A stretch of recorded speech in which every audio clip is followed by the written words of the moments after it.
oh. People wey suppose talk true to power don't off mic. And if we talk, now 500,000 they go summer us, call them hate speech. But fear not, Maiyegun don't come. Him go torchlight every corner, nooks and cranny of all these bad people where they spoil our country.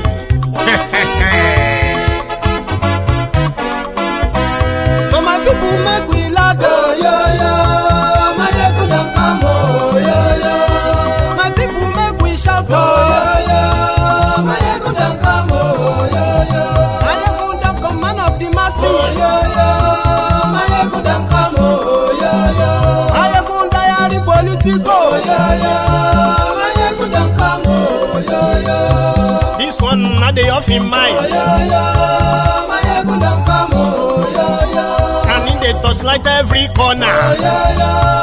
Maiyegun don't come, oh, yo, yo. Okay, some people be they holla say they want the power. Chai, them be promise us say we go get light and power. Nah. Them hustle sote they can't get the power. But now they know they do anything with the power. Sure. Every day, dollar just they get the higher power over naira. See them talk say make we off mind. But thank God say Maiyegun don't come. So my people make you laugh, oh, yo, yo. Maiyegun don't come, oh, yo, yo. My people make we shout, oh, yo, yo. Maiyegun don't come, oh, yo, yo. Maiyegun don't come, man of the masses, oh, yo, yo. Maiyegun don't come, oh, yo, yo. Maiyegun diary politico, oh, yo, yo. Maiyegun don't come, oh, yo, yo. This one not the off in mind, oh, yo, yo. Maiyegun don't come, oh, yo, yo. Person where they do evil, no one make person talk. Them say that Maiyegun, that man too they talk. He too they talk. Say Maiyegun diary, he they hot like pepper. But every day, then they take money in bulk. Woman picking, they the street they hawk. Still them talk say, make we no talk. But thank God say, Maiyegun don't come. So my people make you laugh, oh, yo, yo. Maiyegun don't come, oh, yo, yo. My people make you shout, oh, yo, yo. Maiyegun don't come, oh, yo, yo. Maiyegun don't come, man of the masses, oh, yo, yo. Maiyegun don't come, oh, yo, yo. Maiyegun diary politico, oh, yo, yo. Maiyegun don't come, oh, yo, yo. This man not the off in mind, oh, yo, yo. Maiyegun don't come, oh, yo, yo. Hello there. You are welcome to Maiyegun's Diary again tonight. And this is Maiyegun Live. Thank you very much for joining me from wherever you're joining from. And I encourage and I advise, most importantly, that you should try and subscribe if this is your first time before you get fully into the conversation. And you are likely not going to be able to do that if you forget. So, Francisca, my dear sister, you are joining me again tonight. Thank you. And to every one of you, Rebo, thank you very much for your own super sticker there. Love you too, man. Thank you very much. Let me acknowledge that. Thank you. So we have a bit of a catch-up to do. And I want to, listen guys, right? There's nothing I'm going to tell you about Dangote that you don't know. But there are other things I may likely tell you tonight that you probably never really took serious, because that is what we do on Maiyegun's Diary, trying to review, reflect, and process some open truths that can be linked to whatever is happening in Nigeria and why they are happening. So that is why you should take time and watch Maiyegun's Diary. I heard that the volume is not so clear. People do say that, but it seems to be all right from my own end. I will work on that more, but let's see.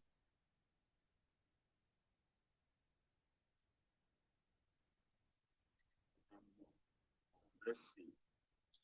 I don't know. I don't know why everyone seems to feel like the volume is or the audio has an issue.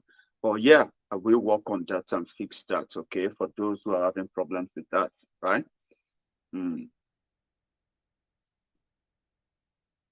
Let's check that. Philly, check your own end. I don't know. I'm not going to go much into that volume part. The volume is very okay from this end, and I've got different devices that actually monitors that. Okay, but yeah, we will work better on that and fix it. So if you can come out of your device, exactly, it's very clear from my own end too. Benga Uyomi just confirmed that, and yeah, Ernest also just confirmed that. So check your own device. I've confirmed that from this end too. And please, if your volume is not working well, check your device. It can be the device, okay? Nothing is impossible, but it seems to be all right from this end. Thank you very much also, Nelson. We have people confirming that, so thank you. Now, there's nothing I'm going to tell you about Dangote that many of you don't know. But at the same time, maybe many of you know many of what I'm about to say, but you just never really care because, well, it's never run for any office. It's never the one for you to, in any way, blame for the problem of Nigeria. I am not on this program tonight to blame him, okay? In fact, I'm not here to blame anyone. I'm just here to point out some facts that can give you an idea why Nigeria is what Nigeria is. Somehow, right, somehow, Dangote from 1977 has been very much in the good book of every power that be in Nigeria, because every power that be in Nigeria, right, from all traces will derive their power from the northern oligarchy.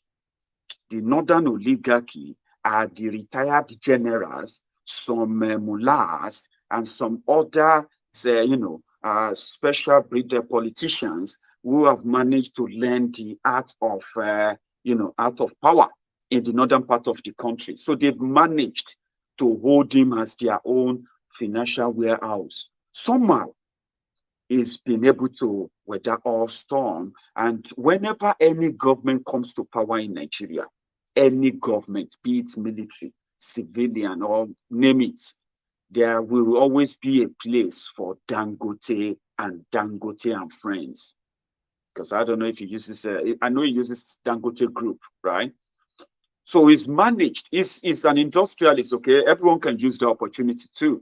We were told that his uncle, Dan Tata or something, gave him $1 million to start a business back then in 1977.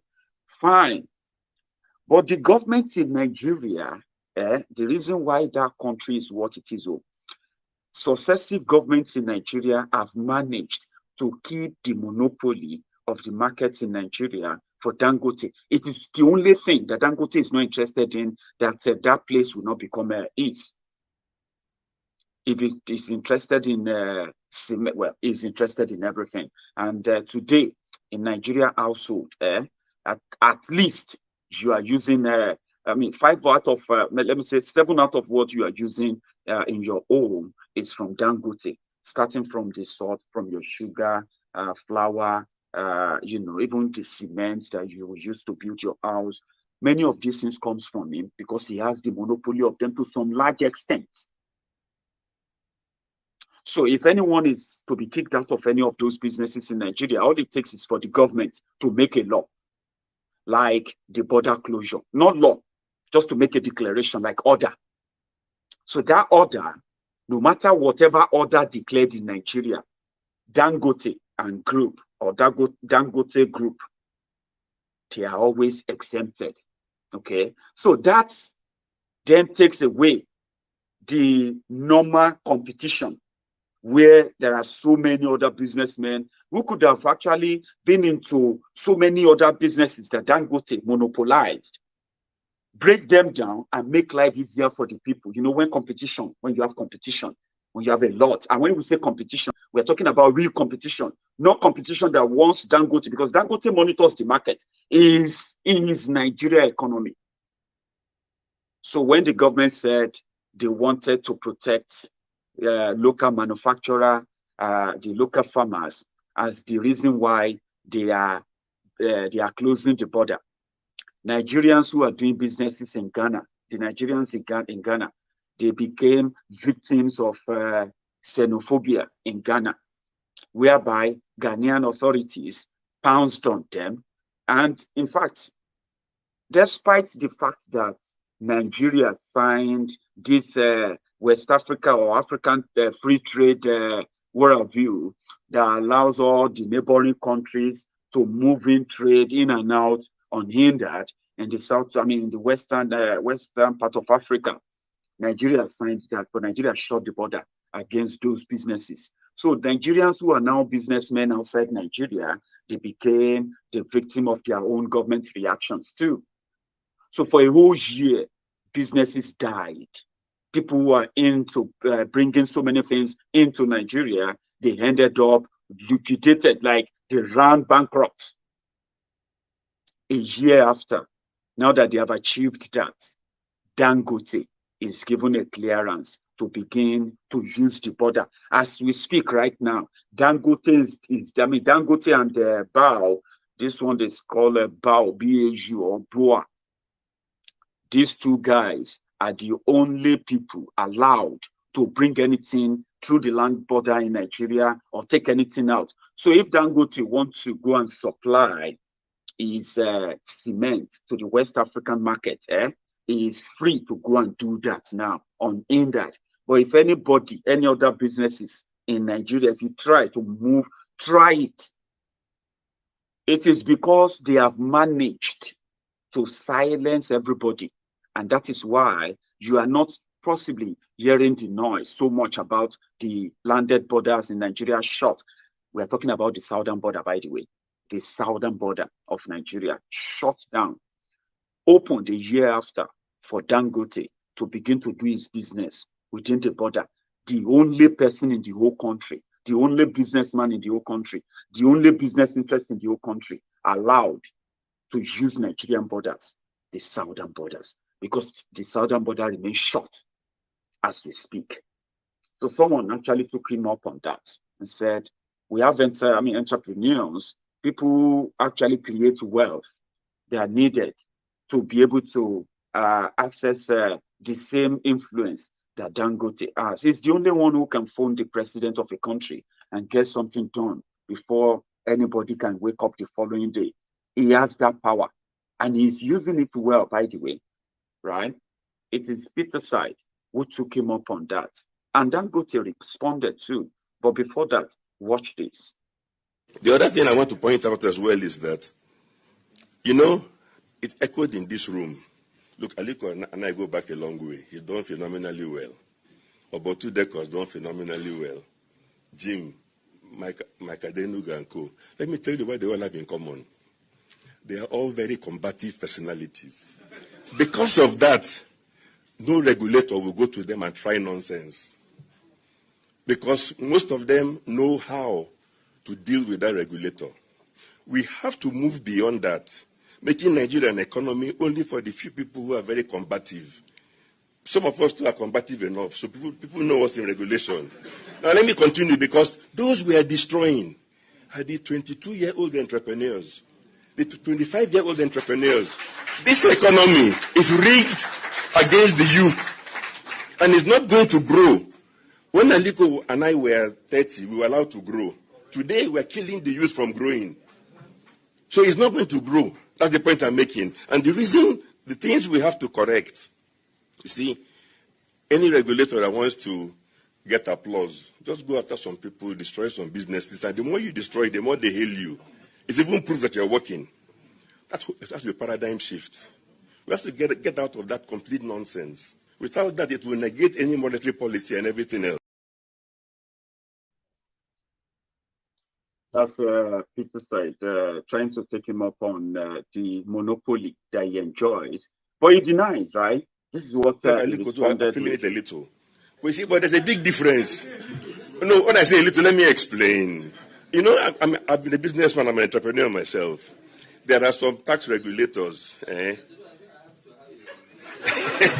No, don't worry. Aliko, you've had your turn.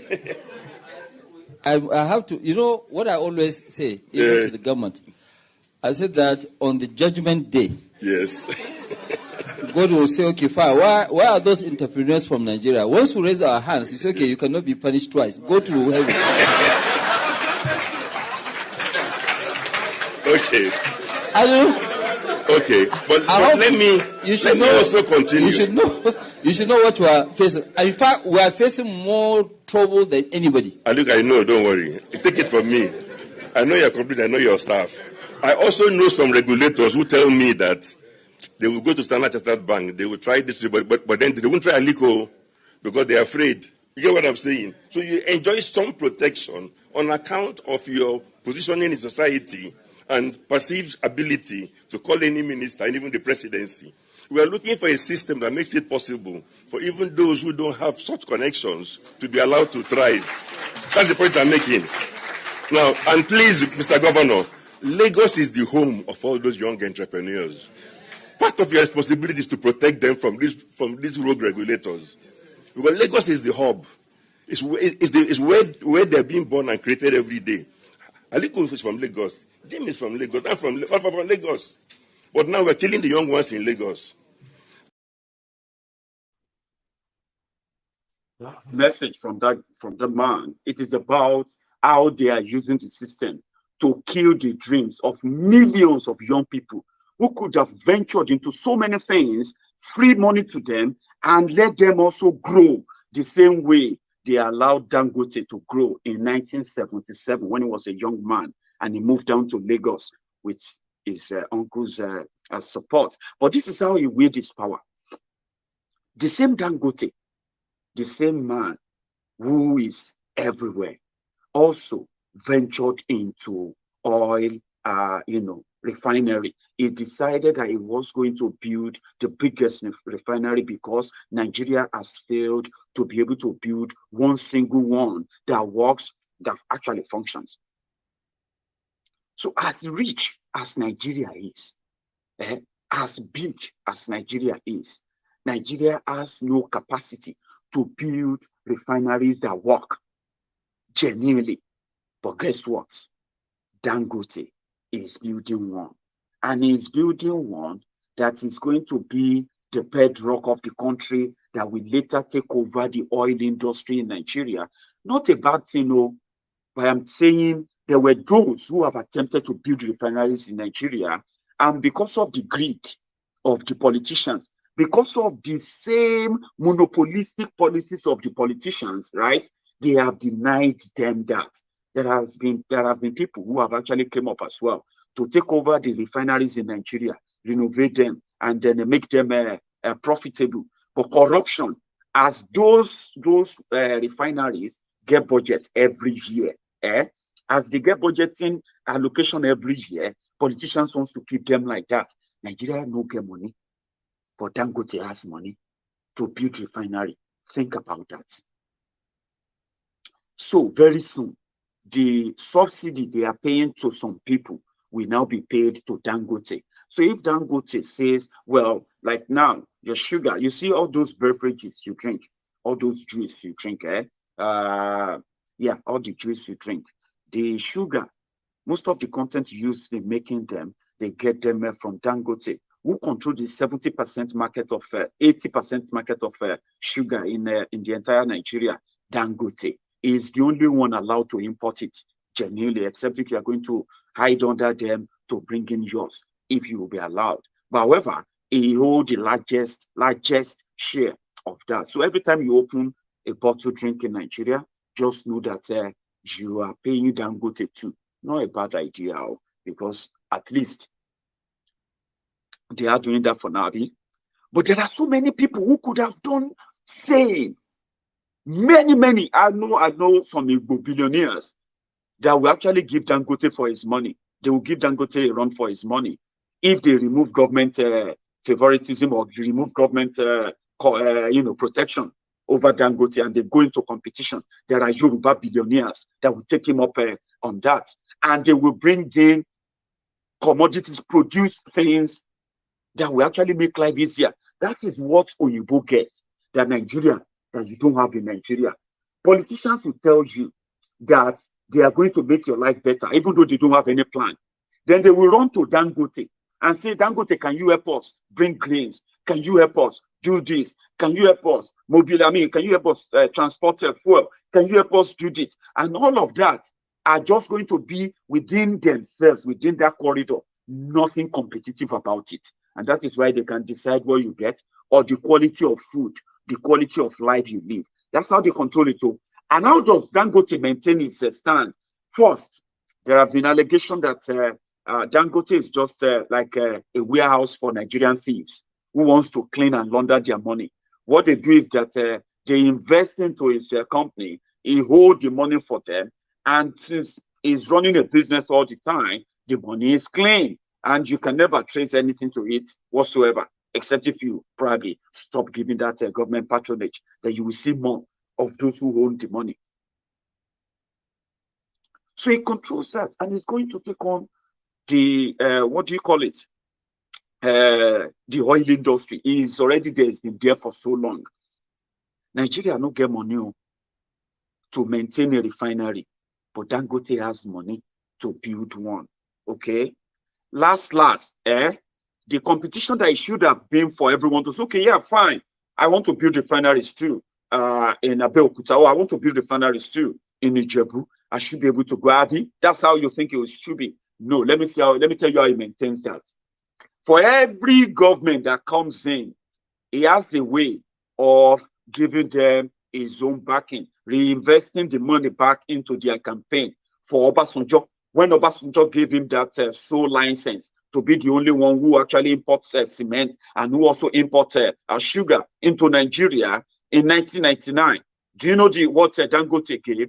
Dangote donated 200 million naira to Obasanjo Library, donated 500 million naira to Obasanjo's campaign. He gave him about 300 million naira in 1999, gave him about 500 million naira in 2003. And it's been, when Yar'Adua came, and it was Yar'Adua's son, what did he do? Because PDP was in power now, so he gave Yar'Adua over 200 million to PDP. And there are so many state governors, there are so many other senators who are members of the National Assembly that they were sponsored by Dangote to go there when they need any bill to make any business passage easier, make it legal. You will just see them, they will just see they amended the section. Some of you will not understand all what the senators, the reps are debating. They say, we have approved this, we have amended this. You don't know. Many of them, they are changing them for Dangote's business to feel smooth. And any other business that try to challenge that or go into competition with that, then the custom will come for you. Nobody in Nigeria, you won't bring all those things, Abi. Oh yeah, bring them in now. Bring them in and come and display and show people that you can do it better. Then their custom will confiscate that, and you will never see anything from that again. This is what the government does, and this is how it maintains that. When they say they want to build national mosque, you give them 100 million. They say they want to build a national hospital, national church, you give them 100 million. They say, oh, they were, they are contributing something for someone's fundraiser because they are doing some foundation. You go there, 500 million. These are the ways they keep that going, and everything keep working against the interest of millions. Meanwhile, one person controlling over 70% of the economy of Nigeria. What is really the economy, right? One person, whereby millions of other people, where if they were given the same opportunity, there will always be big firms that will enjoy some leverages like we have in the other part of the world, right? But in Nigeria, it's a chronic capitalism, chronic elitism, chronic greed, chronic selfishness that makes them feel like if they leave a single loophole, right, they may lose all their wealth. And that is how they maintain it. APC enjoyed so much money from Dangote too. So it's a big thing. If military take over tomorrow, if you want to know if Dangote is truly the richest man in Africa, remove the monopoly he enjoys from government. The reason why I'm saying this to you is that when they give that monopoly to one person, that is serving the interest of so many unseen people, right, holding forth for them, to the to the disadvantage of the generality of all of you. They stopped those who could have created wealth from accessing wealth. CBN is like, CBN, Central Bank of Nigeria, is like the wallet of the politicians and Dangote alike. You can walk in and get any money you want anytime. Do you get that now? If the border, when the border was shut, it was moving. They just needed to make it official now before it become another scandal. When they had the lockdown declared in Nigeria, and they said essential goods should be moving about, Abi, essential good, though, Dangote is not into any essential services like, okay, fine. They are supplying food and mobilizing, drinks and all of that, flour, all that, right? Great. But what about the cement? What about other things they were moving during the lockdown? Because they had that coverage and they enjoyed it, immensely. And that is why Nigeria won't grow. There is no two way to it. When you shrink wealth opportunity and you begin to rotate it within yourselves, right, as they do in Nigeria, and other people who could have actually created wealth have been denied the opportunity of doing so. What do you get? You have multiplier effect of poverty. And that's what we're battling with. The young people came out and said, you know what? This government needs to buckle up. This whole madness needs to stop. What did the government say? They hijacked the protest and attacked the protesters, and they declared protesters wanted while they celebrate why they celebrate terrorists. I have one more thing to add to it for you, by the way. Do you know that it is now official? There are some soldiers are already leaving Nigeria Army. They are retiring so early. Some of them are just resigning and leaving Nigeria Army. They haven't told you, okay? But I'm telling you now. It is out there, and it is confirmed by the person who represented the Nigerian Army at the budget defense at the National Assembly today. You will hear from him too. People are leaving. People are frustrated. People are tired, right? Anything is better than Nigeria right now, and it is the reality. Except for those who are benefiting from it. There are those who are benefiting from this, okay? Those who are benefiting from job, those who are looking to benefit from this madness going on in Nigeria, they will tell you it is not that bad, but it is worse than you can think. Young people came out to make their own displeasure known to the government of the country. What did they give to them? They served them bullets, guns. That was what the government gave to them. And just a quick reminder, the police IG told the policemen in Nigeria that if they feel like their lives if their life is in danger, they should shoot anyone. And it is practically, where is the life of a police officer is in danger in Nigeria? Where? Mostly, where? It will be where the bandits, which have laid siege on Kaduna Abuja Expressway for over 3 years or 4 years now, and they have been unable to make that place better. So if policemen go there, his life will be in danger because a bandit holds a gun. The life of a soldier or a policeman in Nigeria is dangerous if he goes out there to fight terrorists, the terrorists that the government is currently giving amnesty to, rehabilitating and giving money to. So if a police officer goes there, his life will be in danger. But in the local context, what the police IG is saying is that if you are a police officer and you see an IPOB member holding a flag, then you can shoot him because your life is in danger.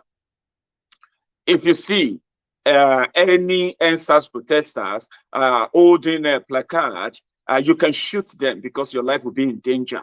They are sending policemen after protesters. They are threatening the lives of protesters.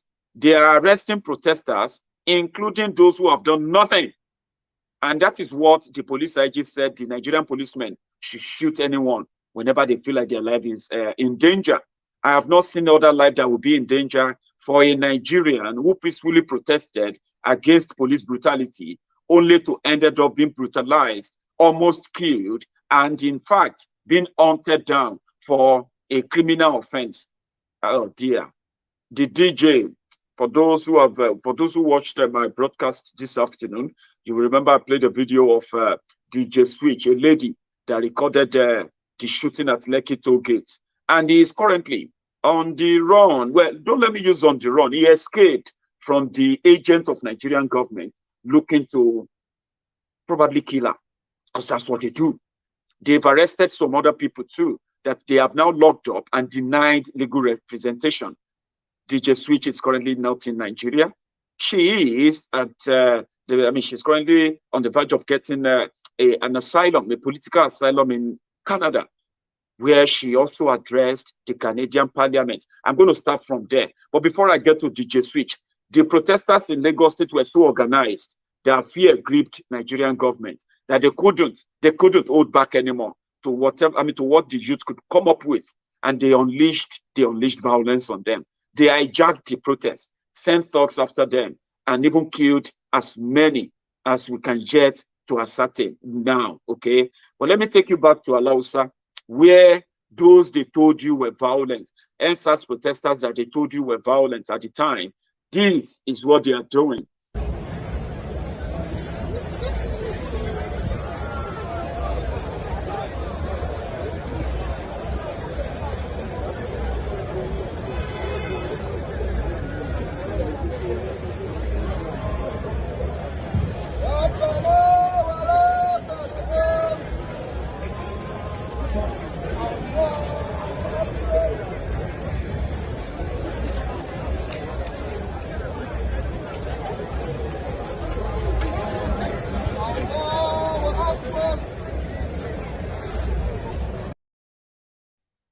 Now, that was what NSAS protest looked like on every day that the protest lasted.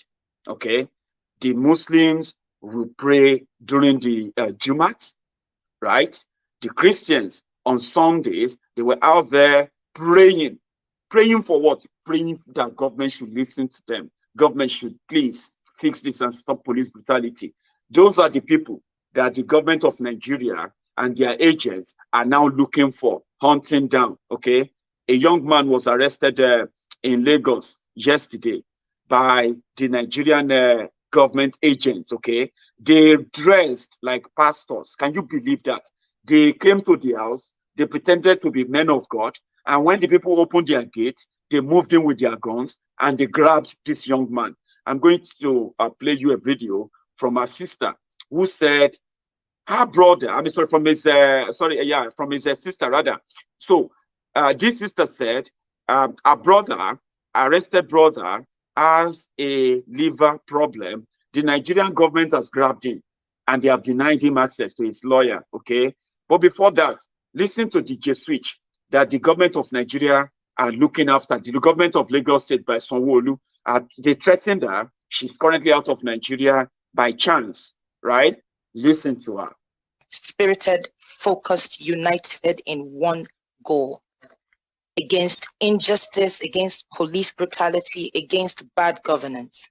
What started out as a protest against police brutality, especially the unit called SARS, unfortunately just degenerated into something I still find it hard to reconcile with in my heart. I remember being there at the protest. I was on stage with some beautiful organizers of that particular day's event. And we were informed that there was a curfew for 3 p.m. I do remember that there was outrage on Twitter because it was short notice. The curfew, I think we got the information at about noon that day. And so we said, look, people came from all over Lagos. It was thousands of people there. The best thing we can do if people can't make it home, we'll sit still, don't do anything, don't move. We'll sit still and we'll sleep over till night. It was at the toll gate. And then later on, we got, sorry about that.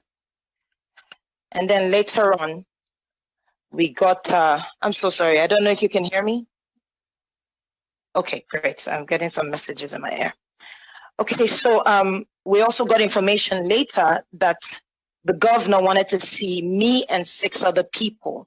And I remember saying to them that we have no leader. If the governor wanted to speak to us, he should kindly come to the toll gate and address Nigerians because we've been out for over 11 days. And then the lady that came to give us the information, I do not remember her name at this time, left. She came back some 30 minutes later to inform us that the curfew had been cancelled and moved to 9 p.m.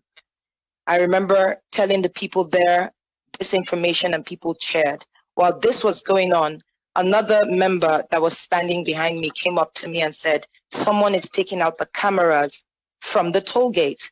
And I said, do you recognize who? Because we had I think the real heart of Nigerians there. We did not destroy anything except for graffiti.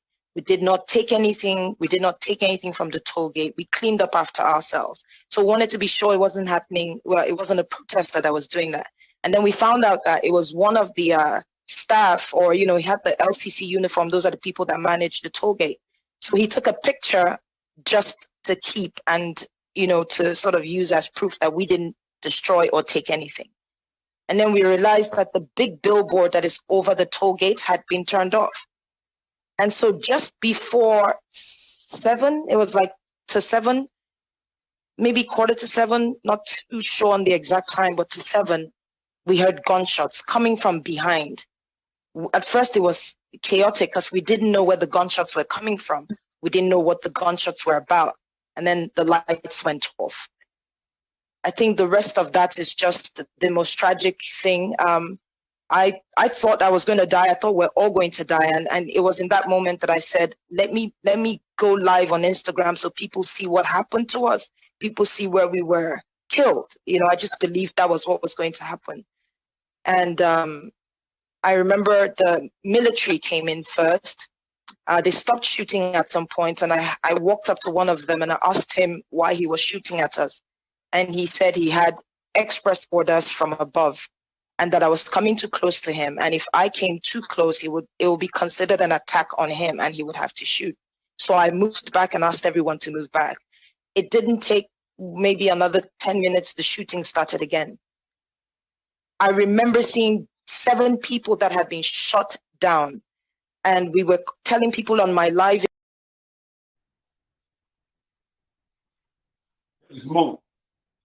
So I also grabbed the TV interview of the sister to the young man arrested in Lagos State by the Nigerian security agents.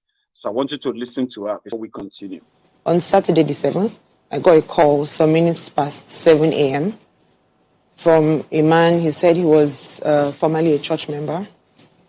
He said he had gone to our church, which used to be a GRA. We moved just before the lockdown to Ikpaja.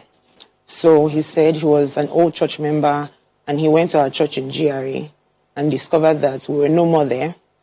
But he had a parcel for my dad, who is the pastor of the church. He said he has, saying that we were no more there, he came to Allen where we stay. So I'm like, okay, church member or old church member, parcel for the pastor. All right, it's fine. He said he was at Sholanke. I didn't know where Sholanke was. So I'm like, come to First Bank bus stop. He said he didn't know where First Bank bus stop was. So I'm like, okay, come to the front of First Bank. I'll just walk from my house. On getting there, I noticed I couldn't really place his face. I'm like, okay, benefit of doubt. I may not necessarily know everybody in my father's church. I got close. The parcel he was holding wasn't really looking like a parcel. It was just black nylon, some things were inside. So I already felt unease. I knew something was different or something was wrong. So I just asked him, okay, how can I help you? And the next thing he said, he's looking for Peter. That's my brother's name. They're looking for my brother. Why? While I was still asking, next thing I hear, these are my men.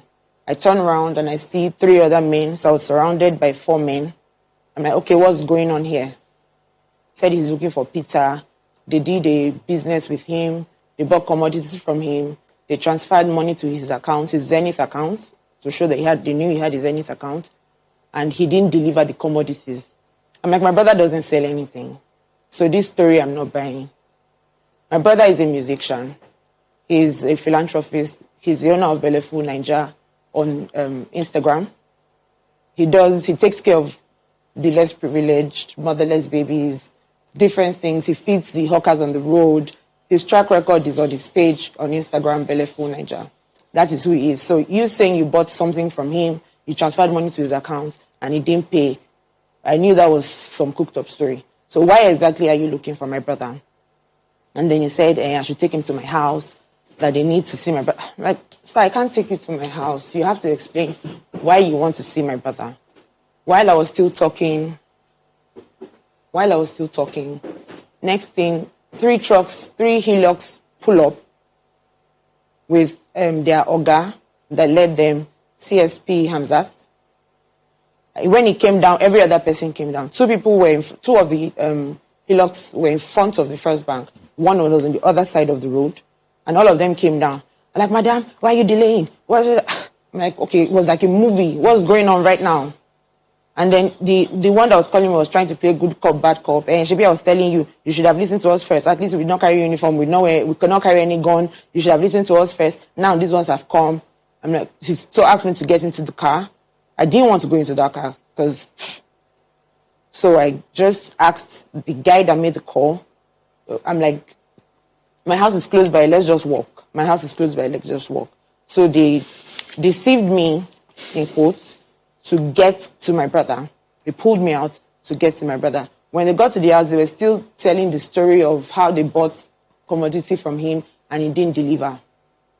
Even when the lawyer came in, because we started making calls there and then, some people came in. Even when the lawyer came in, the lawyer still asked them, are you here to effect an arrest? And he said no. And still they took my brother away that same day. What reason did they give for his arrest? That same story is what they were saying. But when they got to, but I knew that that story wasn't true. But when they got to the station, they now said it was because of the NSAS protest. There was someone that was in the house amongst the people that were able to call together that day, is SSS. When he asked me, I told him, pop and playing. I said, I'm sure that this is about the NSAS protest. It was simply because of NSAS protest. Did you see the story? Did you hear the story of how they tricked her by using her brother's bank account? That's what I told you. So they will talk to your bank using your name, your BVN, get to know your address, who is your next of kin. You get their phone number, or if they have your phone number, they will call your network provider and they will get your details. Get someone who knows you. Which numbers do you normally call? They can call your uncle and threaten your uncle that your uncle should call you to come. They have done it so many ways. It is the Gestapo style of a rogue regime, okay? They went to arrest a young man because he participated in NSAS protest. Meanwhile, like I showed you before now, remember this face, these guys, this one that the whole world has his face, the guy on the left, he is still walking free. The guy on the right is the one they arrested now, and many other people they've arrested for participating in NSAS protest. The ones with gun is walking free. And this is what the police IG told his boys. If anybody, if you feel like anybody holding flag, I want to, just shoot them. Watch this from the police IG. One of the ways you use your firearm is when your life is in danger and there's no any other way to, then you use your firearm.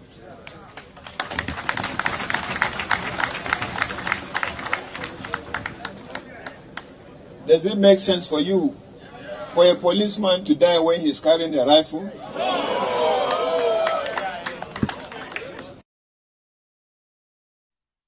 Shoot them. That's just, it is called dog whistle. Dog whistle is when your police chief is telling you that if anybody try anything and you feel like your life is in danger, shoot. Yeah, it's an order. And a drunk police officer will say, well, when I saw the flag, I was scared. Or when I saw IPOB flag, because in their circle, let me tell you something. When the NSAS protest was raging, and it was becoming a big thing, airports, major roads, everywhere blocked. Did you know that the first attempt made by the elite was coordinated by Dangote and Emefiele of CBN, the CBN governor? Okay. So they called a meeting. They picked some people on Twitter, right? They said, let us have a conversation, a meeting, a Zoom meeting. In that meeting, Dangote and Co, they were asking them, what do you want? What do you think we should do? Would you like to meet the president? We can arrange you to meet the president. CBN governor was telling them, we have some plan, we have some arrangement for youth, and we would like you to go and talk to them to stop the protest. Underground, though, Dangote and his boys, they also felt threatened. You see that protest? That protest was not just about the bad governance. It was about the bad system, a rotten system. And when you begin to see, Nigeria is so bad that when you begin to break it into pieces, you realize that so many people you are respecting out there, they are part of the rot. And they are also part of those who are complaining, like me and you. And they are joining us saying, the youth are right. The youth are, we need to listen to the youth. No lie. They are part of the rot. They are benefiting from the rot. And me and you, we are the victims. So when those protests was going on, Baba, Dangote and team, they mobilized on the ground. They were looking for those to bribe. It was when that failed, when they can no longer see anyone to call leaders of the protesters and try to talk to them and get them to bring them onto the table and say, come and have a dinner. Yeah, come and have a small chop. Come and have a small snack. You said, come and see how it tastes for the table. Stop fighting for the people. Come. When they couldn't drag anybody, and that became an issue, everyone that attended that meeting had to be doing some shalayes, explanations after that meeting. It was after that they gave the order that the military should be moved out. It's not looking like they will be able to see anybody to bribe, to compromise or anything. They need the military to move out. It was after that meeting that the military were invited and properly mobilized. Still, we are still asking who gave the order to this day. Okay, so you should know that too. Now, because of this madness that they now have, that made anyone who is holding a flag of freedom, Biafra or Oduduwa, you are a terrorist. Because within their circle, you guys are terrorists. Why will you be making life a hell for them? Why are you making all of these demands that will deprive them the privilege they have been enjoying for so long? Look at Magnus Abe. Magnus Abe that went with Amechi to APC. He wanted to be, I think he wanted to be governor at some point. But last, it ended in tears. He returned back to Wike when he became broke. He returned back to Wike. Wike is managing to give him something too. And guess what? When they asked Magnus Abe about the killings in Obigbo, the massacring of innocent people in Obigbo, without, even if you have anybody that you will say, oh, these ones have committed crime, and we are looking for them, these are their names, these are their faces. They are not doing that in Obigbo. They are targeting Igbos. And this is what Magnus Abe has to say. Honestly speaking, guys, you have a long way to go. Watch this. Well, I think that the coloration that is being given to some of these issues is not very, very fair. IPOB is an organization that is committed to the destruction of Nigeria. There's no argument about that. That's what IPOB is. And we should relate to that as an organization. It has members, it has people. They are the ones who are responsible for the arson and murder and mayhem in Oyigbo area of Rivers State. But when you don't deal with them as an organization, sometimes when people talk, they talk about the Igbos. It's not an Igbo problem and it's not an Igbo situation.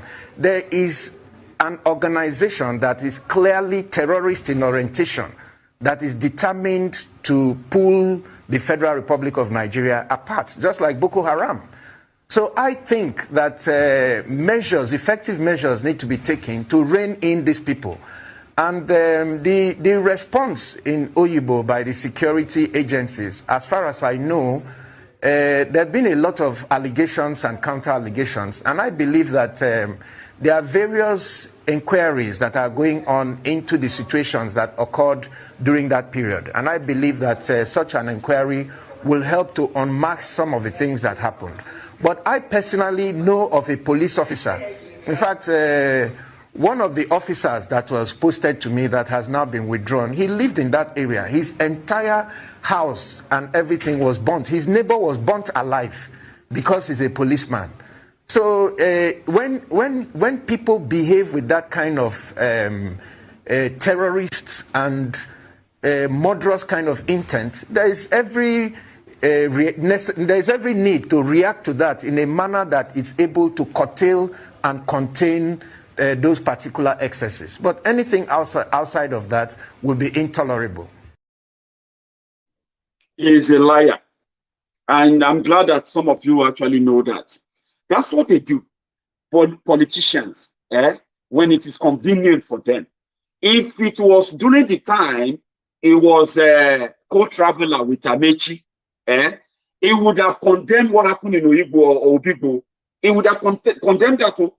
But because he's a politician, did you see how he presented that? He said they were burning houses. There was no house burning in Obigbo before Wike mobilized soldiers came. There was no houses, there was no report of violence, there was no fighting, there was nothing. The few places where they had their issues were the areas like Port Harcourt, where policemen were shooting at protesters at some point. Irebe or what's it called? Another area where they had a few clashes because policemen were shooting at protesters. All of these have nothing to do with IPOB. It has nothing, absolutely nothing to do with IPOB. At least the first 13, 14 days of the protest until Wike decided to begin his genocidal journey. And did you listen to that? A politician. People have been killed, men, women, especially women, killed. They said they burned down policeman in his house. Who burned this? Because he's a police officer. Can the policemen not investigate and discover those who committed the crime? Should they then go after anybody who identify as IPOB or who identify as Igbo in Obigbo? But they will do everything to cover it up. They will be the one to set up inquiry. They will be the one to write the report. And as they say, they say when if the story of hunting is allowed to be told by the animals too, if they allow the animals to write the story of hunting, sometimes you realize that all the hunters who always claim glory over animals, they will have nothing to tell, sincerely speaking. So if they allow people to say the truth to them, which they don't want, you realize that these criminals, no one will listen to them. And that is why they decided to shift the goalpost. No longer about NSAS. It is now about IPOB, an actual job that we are still investigating. What really changed? What makes Wike become the killer of Igbos? When in Oyo State, where we have another governor, Seyi Makinde, is publicly come out now to say, I am not in any way in support of any social media bill, because regulating social media is already done. There are so many laws in Nigeria that deals with anyone who uses social media to slander anybody as a civil case. There is no need for any social media bill. Seyi Makinde, he also shared in the carnage of NSAS protests, where he never ordered anybody to be killed. He ordered protesters to be protected, and he told the police to stay away and leave the protesters because they are exercising their rights, right? Listen to Seyi Makinde. This is what he has to say about social media bill. Let's point that out. He has come out to say he is not part of that, and he will not be sending those Oyo State National Assembly members that will likely be voting for the bill. He will not. For those who are loyal to his party, by the way, or his government, just be rest assured that APC criminals who represent their APC party, they will vote for the bill, because that is the command, or that will be the command of their slave masters all across board. But Seyi Makinde said he's not in support of that. Let's be, let's not forget that. Watch. Let me reiterate that those who are responsible for the death of Isiaka Jima, we did hold a meeting, but our agreement at that meeting was that we already have an existing cybercrime act. That is a cybercrime prohibition prevention act of 2015. So there's no need for any further duplicity in terms of a specific social media bill. So should anyone choose to sponsor such, I should categorically be counted out. Let me reiterate that those who are responsible. We're sorry, I keep mixing them up there. He has also set up a committee, the judicial panel, like Lagos State, to look into the police brutality against the citizens, whereby any culprit found guilty among the police officers during that panel sitting, the report and all that, the Oyo State government is going to do everything within their power to get those police officers prosecuted. Well, if the Nigerian police is not going to sack them after the indictment of the Oyo State Judicial Panel, the rest assured that they can still be sued individually to appear in court against their crime, even if the police try to protect them. But it will be obvious then when that happens. So this is what the governor has to say about those killed by the policemen during the NSAS protest in Oyo State. They are not going after anybody or trying to scapegoat anybody or try to kill anyone in order to massage their own ego of power that is driving them nuts. This is what she used to say. Let me reiterate that those who are responsible for the death of Isaac Ajima, Ganiyu Moshood Alabi, and Ade Taiwo will be brought to book. We all want a society where the rights of the people are respected. And so also we will look into the issue of the policemen that were brutally murdered and roasted. I'd like to also. So that is also on record that he said that, and we will continue to monitor all of them. Do you get that now? We will continue to monitor all of them. Not that they have to be taken for their words completely, but at least let's have that on record. That is publicly said it's not in support of it. We will continue to monitor that. It was at the governor's meeting, the Southwest governor's meeting yesterday, where they all agreed that, the communique release said they all agreed that Nigeria, they supported the government or the federal government to regulate social media. It was after that meeting that Seyi gave that press release and updates as well. Let it be on record. So thank you so much, everyone, for your time tonight. Okay, we couldn't really spend much longer tonight, but we will do better tomorrow as well. For those who are just joining me, remember, if you need to catch up on this conversation, you can watch my previous video and then watch this as a conclusion of that, and tomorrow for another update on what they are attempting to do.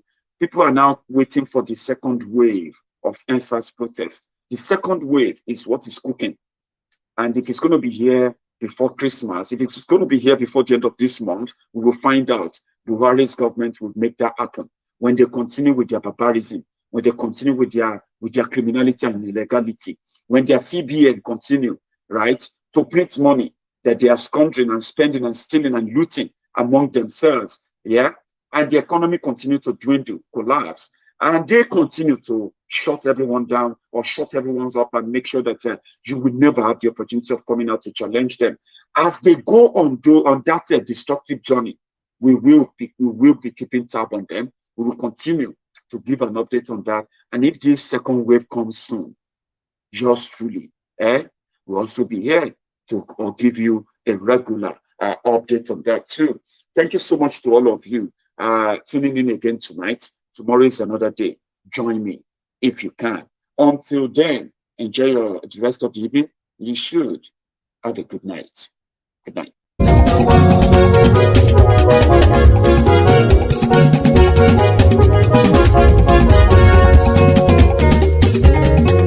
Àní ẹ̀sùnra kì í. Maiyegun ti dé. Maiyegun ti dé. Ọ̀jẹ̀lú ẹ̀sùnra kì í. Maiyegun ti dé. àní ẹ̀sùn ràjù.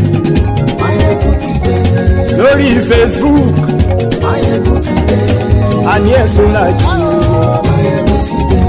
Lórí YouTube. Maiyegun ti dé. Àní ẹ̀sùn ràjù. Maiyegun ti dé. Bọ́ bàbá gbé wúrẹ́. Maiyegun máa wí. Àní ẹ̀sùn ràjù. Maiyegun ti dé. Ijó ìgbádìyẹ. Maiyegun máa wí. Àní ẹ̀sùn ràjù. Maiyegun ti dé. Presido bá rúfin o. Maiyegun máa wí. Àní ẹ̀sùn ràjù. Maiyegun ti dé. Kí gómìnà kówó jẹ. Maiyegun máa wí. Àní ẹ̀sùn ràjù. Maiyegun ti dé. Ọlọ́pàá tí ń darí bá. Maiyegun máa wí. Àní ẹ̀sùn ràjù. Maiyegun ti dé. Aṣòfin tí ń rúfin o. Maiyegun máa wí. Àní ẹ̀sùn ràjù. Maiyegun ti dé. Òkúra olóṣèlú. Maiyegun máa wí. Àní ẹ̀sùn ràjù. Maiyegun ti dé. Ọ̀jẹ̀lú ẹ̀sùn ràgì. Maiyegun ti dé. Àní ẹ̀sùn ràgì.